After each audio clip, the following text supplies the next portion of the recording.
इस वीडियो का टॉपिक आपको टाइटल या फिर थंबनेल से ही क्लियर हो गया होगा और इसको बनाने का मेन रीज़न ये है कि अभी यूपी पीसीएस का आपका रिजल्ट आया है मेंस का 2024 का।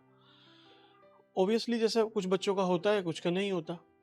तो उसमें मेरे एक फ्रेंड थे जो पिछले 2-3 साल से इंटरव्यू दे रहे थे कंटिन्यू, और कुछ ना कुछ कमी रह जाती थी। इस बार जो 2024 का रिजल्ट आया है मेंस का, वो 100% श्योर थे कि इंटरव्यू तो अपीयर्ड होंगे ही और फाइनल सिलेक्शन भी होगा। लेकिन अनफॉर्चुनेटली वो नहीं हुआ, और उसके बाद जो जनरली सबके दिमाग में थॉट्स आते हैं, आपके आते हैं, हमारे भी आते होंगे, वो उन्होंने करने की कोशिश की। ऑल्दो वो अभी सेफ हैं, बट ये प्रॉब्लम एक्चुअल में मैं आपसे इसलिए शेयर करना चाहता हूँ क्योंकि इस फेज से सब लोग निकलते हैं। मैं भी बहुत लंबे टाइम तक इस प्रोसेस में था, फेलियर ही दिखी है ज़्यादातर। तो जो प्रॉब्लम रहती है उसकी एक मेन रीज़न है समाज। दूसरा, आपकी फैमिली, पेरेंट्स वगैरह, एक प्रेशर रहता है। ऊपर से पीयर ग्रुप का भी प्रेशर है। भाई आपका फ्रेंड है कोई, वहाँ पे सेलेक्ट होके आज जापान में है, जर्मनी में है, आप अभी नहीं कर पाए। तो उन सब का प्रेशर बेवजह के डायरेक्टली, इनडायरेक्टली, कॉन्शियसली, अनकॉन्शियसली हमारे ऊपर डाल दिया जाता है। लेकिन अब शांति से अगर इसको देखा जाए, सोचो ना आप, तो इसमें रिस्पॉन्सिबिलिटी इतनी नहीं है जितनी ऊपर डाल दी जाती है। यार 99% चीज़ें पहले से ही डिसाइडेड है। ये मैं अब नियति बात नहीं फैला रहा हूँ। लगभग 99% चीज़ें आपके हाथ में है ही नहीं। आप अपने जन्म से ही देख लो। आप जन्म लेते हो और जन्म लेके ना तो आपकी चॉइस है, आप अपनी मर्जी से तो जन्म नहीं ले रहे हो। आपके पेरेंट्स, उनकी कुछ ख्वाहिशें होंगी, इच्छा होंगी, उसकी वजह से आपका जन्म हुआ। अब आपका जन्म, अगर आप थोड़ा सा डिसेबल्ड पैदा हुए तो पूरी जिंदगी आप उस पर्सन से पीछे रहोगे जो सही सलामत या फिर सही तरीके से हेल्दी पैदा हुआ। इसका मैं आपको एग्जांपल देता हूँ। एक फ्रेंड है, वो 60% डिसेबल्ड है, ठीक। यूपीएससी का उन्होंने मेंस दिया था, और उस मेंस में क्या होता है ना कि स्क्राइब एक आपको मिलता है कि आप बोलोगे और सामने वाला लिखेगा, वो आपको मिलता है। जिसकी मैं बात कर रहा हूँ वो GS 1 2 3 4 मीन्स जो यूपीएससी की पढ़ाई है उसमें इतनी बढ़िया है पढ़ने में, आप उनसे कुछ भी पूछो सब चीज़ के आंसर होंगे उनके पास। लेकिन जो वो बोलते हैं, अब ऐसा नहीं है कि जो स्क्राइब है मीन्स जो लिखने वाला है एग्जैक्ट लिख देगा, वो नहीं लिख सकता। तो वो लाख कोशिश भी कर ले तभी भी वो वैसा इंसान नहीं ढूंढ पा रहे हैं जो जैसा वो बोलते हैं लगभग उस स्पीड से रियल टाइम में लिख पाए। तो आप देखो, क्या ये डिस्क्रिमिनेशन नहीं है? क्या वो उनके हाथ में है? और ज़िंदगी भर चाहे सेलेक्ट भी हो जाए, इस प्रॉब्लम को वो ज़िंदगी भर फेस करेंगे। ऐसे ही अब आप एक ज्योग्राफी में देख लो। आपका जन्म अगर ईरान में हुआ है या फिर सऊदी अरब में हुआ है, तो आप कभी भी चाहे कितने ही पॉलिटिकली कॉम्पिटेंट हो, आप वहाँ के राजा नहीं बन सकते। लाख कोशिश कर लो, कितने ही कैपेबल हो। लेकिन आपका अगर फिनलैंड में जन्म हुआ है या फिर for example India to some extent देखो, तो फिर भी आप एटलीस्ट होप तो रख सकते हो कि आप वहाँ के प्रधानमंत्री या फिर प्रेसिडेंट एक दिन बन जाओगे। आप सऊदी अरब में ऐसे नहीं, भाई वहाँ तो मोहम्मद बिन सलमान और उसके जो बच्चे होंगे वही बनेंगे। यहाँ पे या फिर फिनलैंड में आप इसका एकदम उल्टा देख सकते हो। तो इन दोनों देशों में पैदा होना क्या आपके हाथ में? नहीं है। उसके आगे अब आप समाज में देख लो। आप समाज में किसी एक पर्टिकुलर जाति में पैदा हो गए और दूसरा पर्सन जो लगभग आपके कॉम्पिटेंट है वो किसी ऊंची जाति, सो कॉल्ड ऊंची जाति में पैदा हुआ। तो आप जो भी डिस्क्रिमिनेशन होगा लाइफ टाइम, आप उसको रोक नहीं सकते। इवन आप डॉक्टर अम्बेडकर के एग्जाम्पल से देख लो।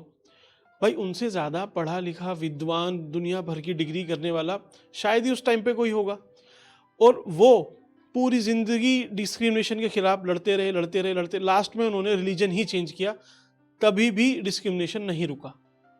तो अब चाहे अब कॉम्पिटेंसी आप देखो तो उनसे ज़्यादा कॉम्पिटेंट कौन था उस टाइम पे इंडिया के पॉलिटिकल स्फेयर में, फिर भी वो जस्टिस नहीं मिला। आप ऐसा ही लगभग इकोनॉमिकली देख लो। आप अगर फॉर एग्जांपल किसी गरीब परिवार में पैदा हुए और दूसरा एक वेल ऑफ फैमिली में पैदा हुआ, तो आप कह सकते हो कि हाँ आप कॉम्पीट कर लोगे, लेकिन एक्चुअल में उसको बहुत पहले से बहुत अच्छी स्टार्ट मिली हुई है। अभी के लिए देखो, आपका जन्म या हमारा जन्म किसी ऐसे परिवार में है, मिडिल क्लास में, हम चाह के भी अंबानी बनने का सपना या उस फैमिली के आसपास पहुंचने का भी सपना नहीं देख सकते। सपना देख भी लेंगे तो उससे क्या है, वेग है, नहीं बढ़ पाएंगे उतना आगे। वहीं जो अंबानी साहब हैं, उनके बेटे छोटे वाली देख लो, इकोनॉमिकली शायद वो इतने प्रूडेंस नहीं हो, इतना तेज दिमाग नहीं हो इकोनॉमिकली, फिर भी वो आपसे लाइफ टाइम आगे रहेंगे, चाहे आप कितनी ही अच्छी आर्थिक पॉलिसी बना लो, कितना ही तेज दिमाग हो, कितने ही इनोवेटिव आइडिया आते हो, आप कुछ नहीं कर पाओगे। और आप सोच रहे हो कि डीएम बन के, एसडीएम बन के या कुछ भी बन के वहां पहुंच जाओगे, कभी नहीं पहुंच पाओगे, कोई भी नहीं पहुंच सकता। ऑल्दो जो वेदांता ग्रुप के चेयरमैन है वो एक एक्सेप्शन है, लेकिन वो भी आज भी अंबानी के आसपास नहीं पहुंच पाए, चाहे कितनी उन्होंने मेहनत की है। अनिल अग्रवाल उनका नाम है। तो इस तरीके से आप देखो कि हर सेक्टर में या हर अलग अलग स्पेयर में आपके या हमारे हाथ में कुछ है नहीं, सारी चीज़ें ऑलमोस्ट पहले से डिसाइडेड है। कुछ 1% अगर हाथ में है भी तो उसके ऊपर इतना बैगेज डाल दिया जाता है, आपके अंदर इतनी मॉरली इनसिक्योरिटी, मॉरली इनकॉम्पिटेंट आपको डिक्लेयर कर देंगे। और ये चीज़ देखो, मोटिवेशन स्पीकर ये सब लोग और ज़्यादा करते हैं। एग्जाम्पल देंगे आपको किसी गरीब का, कि गरीब का बेटा बना ये, या इस गरीब ने इतनी बड़ी मुकाम हासिल किया। भाई मेरे, 100 में से अगर 100 अमीर हैं तो उनका रेशियो निकाल लो कि उनके बच्चे 80%, 85% आगे हैं और बहुत आगे हैं। और गरीब गरीब भी मान लो कि चलिए 100 ही हैं, उन 100 में से हार्डली 2-3 के बच्चे होंगे जो आगे पहुंच पाएंगे। तो ये डिस्क्रिमिनेशन तो पहले से ही है। अब डिस्क्रिमिनेशन ये किसी ने नहीं किया है, लेकिन एक नेचुरली ऐसी चीज़ हो जाती है कि आप चाह के भी कुछ नहीं कर सकते। इवन बहुत सारी चीज़ें रहती हैं, मैं आपको अपने बारे में ही बताऊं, बहुत टाइम तक प्रिपेयर किया, पूरे एफर्ट लगाए, उसके बाद भी 7-8 नंबर से फाइनल नहीं हुआ। अब जो सेलेक्ट हुआ उसका कंपैरिजन आपसे, भाई उसके 8-10 नंबर ज़्यादा थे तो वो आज सर्वे सर्वा बन गए होंगे, आपका नहीं हुआ, आपके नंबर कम थे तो आज आप कुछ भी नहीं हो, सो कॉल्ड। तो ये चीज़ें कभी भी, इन चीज़ों के कंपैरिजन में मत पड़ना, पूरी ज़िंदगी इस चीज़ में निकल जाएगी। आप जन्म से लेके आगे बढ़ते हो, आगे बढ़ के शादी करोगे, शादी के बाद आप नौकरी की तैयारी कर रहे हो, चलिए नौकरी मिल भी गई, उसके बाद भी बहुत सारी प्रॉब्लम।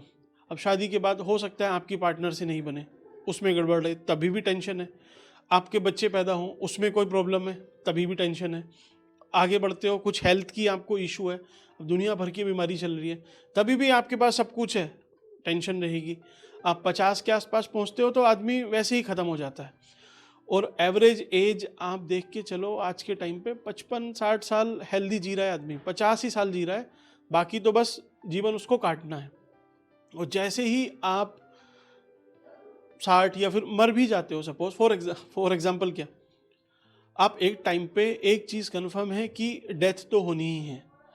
अब उस टाइम पे आप खुद सोचो, आपकी डिग्री, आप कितने बड़े ओहदे पे थे, क्या कुछ आपने किया, कितनी टेंशन ली, वो कोई हिसाब किताब नहीं होगा, ख़त्म। आपकी जितनी भी डिग्री है, बच्चे आपके फेंक देंगे, उसको जला देंगे, किस काम की है, किसी काम नहीं आएंगी। आपके जो अवार्ड्स हैं वो भी ऐसे नहीं है कि आपके सीने पे लग के चले जाएंगे वापस, वो भी यहीं रह जाने हैं। आपकी जो भी गुडविल है वो सब चीज़ें आपके साथ ख़त्म हो जानी है। लोग याद कब तक रखते हैं, कोई किसी को उतना याद नहीं रखता, लेकिन हम जिंदगी भर बोझ लेके जीते हैं कि यार वो बुरा मान जाएगा, ऐसा हो जाएगा, वैसा हो जाएगा। सिंपल है, जो मेरा रूल है भाई, किसी के साथ गलत नहीं करना। जहाँ तक हमें पता है कि ये गलत और सही है, उसमें भी अपनी अपनी समझ है। जो चीज़ पता है कि ये गलत है, बस किसी के साथ गलत मत करो, बाकी दुनिया पे पहाड़ में जाए दुनिया, कोई मतलब नहीं है। अपनी जीवन अपने हिसाब से जियो, कोई कुछ भी बोलता रहे, कुछ भी करे, ठीक है, बोलते रहो, उससे क्या होने वाला है, कुछ नहीं होगा। वो भी परेशान है, जो बोल रहा है वो भी परेशान है, जो उसको बोल रहा है वो भी परेशान है, सभी परेशान है। तो फिर इसका मतलब क्या, कुछ नहीं करे।